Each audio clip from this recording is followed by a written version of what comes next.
If you like our videos, then be sure to subscribe. We're trying to reach 200,000 subscribers and overtake the other TLDR channels, so please lend us a hand.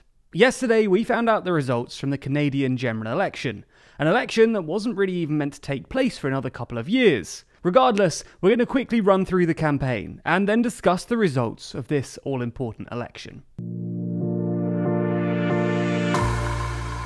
The last Canadian general election happened in 2019 and failed to produce a majority, meaning that Justin Trudeau's Liberals were left trying to run a country with a minority government, and this lack of majority is what has halved the lifespan of the current parliament, something that was meant to last until 2023.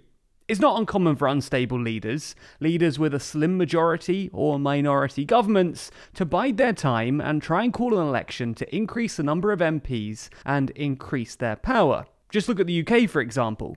Back in 2017, Theresa May had a very slim majority government, and at the time was polling well. So she called a general election to try and boost her numbers. And this is exactly what Trudeau did in August. For May, she claimed that she needed a larger majority to sort out Brexit.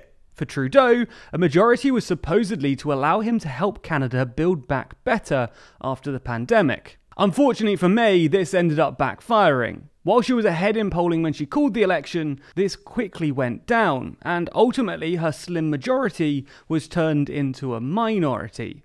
It appears that Trudeau was doomed to repeat history, with him seemingly doing a THERESA. When he called the election, he was expected to win with a majority government, but over time this whittled away, and he ended up only winning a minority. The key difference between May and Trudeau is that May started off with a slim majority and ended up with a minority. Trudeau started off with a minority, and while he increased his vote share slightly, still ended up with a minority at the end of it. So even though he fared slightly better than May, despite him following her pretty bad election playbook, these results can hardly be viewed as a success for Trudeau.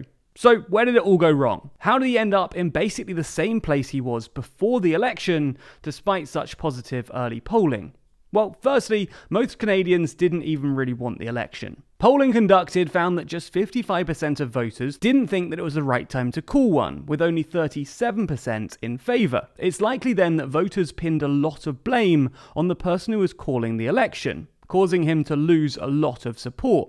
And also, considering that between Trudeau calling the election and now, Canada has fully withdrawn from Afghanistan and a new coronavirus wave has hit, voters are more likely than ever to question if this election was really necessary or simply a power grab by a politician who's worried about how his party may fare in 2023. Aside from the controversy surrounding the calling of the election itself, Trudeau has also been in hot water lately. For example, he's been criticised in recent days for Canada's exclusion from the UK-US-Australia International Defence Pact, which we explained in another video. Trudeau also wasn't helped by a surprisingly strong showing from the Conservatives and their leader, Erin O'Toole. We went through this in more detail in our earlier video on Trudeau's poll slump, but it's at least part of the reason why he called the election in the first place, because at the time, O'Toole had shockingly low approval ratings of about -20. This meant that Trudeau's Liberals had a steady 5-point lead over O'Toole's Conservatives,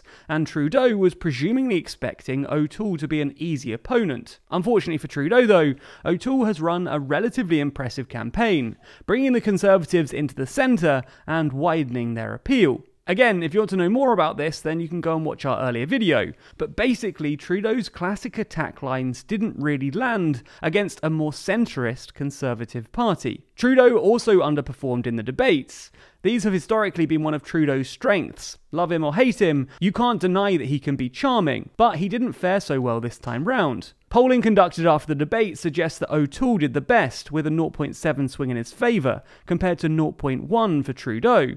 This isn't to say that Trudeau had a bad debate, just that the debates weren't as good for Trudeau as he might have hoped. Put that all together and you can see how Trudeau did worse than expected, winning only 158 seats, up from 155 in 2019. But what about the other parties? Well, O'Toole's Conservatives won 119 seats, exactly the same as in the 2019 election. The Quebecer bloc won 34 seats, an increase of 2 since 2019. And it's important to note here that the BQ is a party that stands for Quebec's secession from Canada.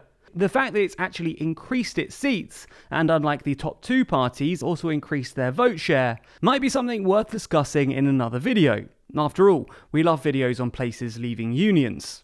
Anyway, it's also important to note that the New Democrats did pretty okay too, winning 25 seats, an increase of 1 since last time. Not as much as their supporters might have hoped, especially considering the momentum that some claimed they had, but still an increase. All of these parties show, along with no change from the Greens, this election has made very, very minor changes to the Canadian Parliament. Because at the end of the day, major parties have only seen their seats swing by a maximum of 3. So it's hard to argue that this election has been useful, nor has it provided Trudeau with the power he needs to help Canada build back better. But what do you think? Has the election changed anything? Or would Canada have been better off holding off until 2023? Let us know your thoughts in the comments below. Also, be sure to follow us on Instagram and Twitter, where we posted about this first. In fact, you can find loads of content early over there, as well as explainers that never make it to YouTube. You can find links to that in the description. Also, be sure to subscribe to the channel and hit the bell icon to be notified every time we release a new video. Special thanks to our Patreon backers who make videos like this one possible. And if you want to see your name at the end of videos, then you too can back us on Patreon. The link to that is in the description.